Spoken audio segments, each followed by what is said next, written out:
আমি মারা যাওয়ার পর আমাকে স্বর্গে পাঠানো হয়েছে, আর এখানে মাত্র আমার 4 দিন হয়েছে। আর এখানে এসে তো আমি খুবই খুশি, আমাকে তো কিছুই করতে হয় না। আর আমার বেস্ট ফ্রেন্ড সে তো মরে গিয়ে নরকে গেছে, যা পাপ করেছিল।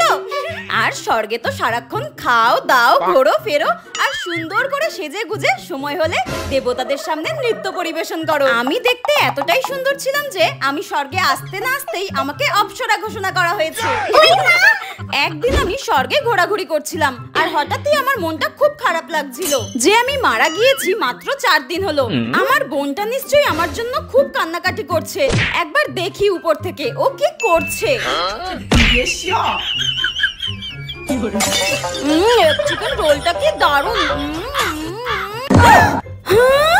আমি মরেছি মাত্র 3-4 দিন হয়েছে, আর এর মধ্যেই আমার বোন আমাকে ভুলে গিয়ে এক চিকেন রোল খাচ্ছে দোকানে। দাঁড়া, একবার যদি পরের জন্মে ভূত হই তোর ঘাড়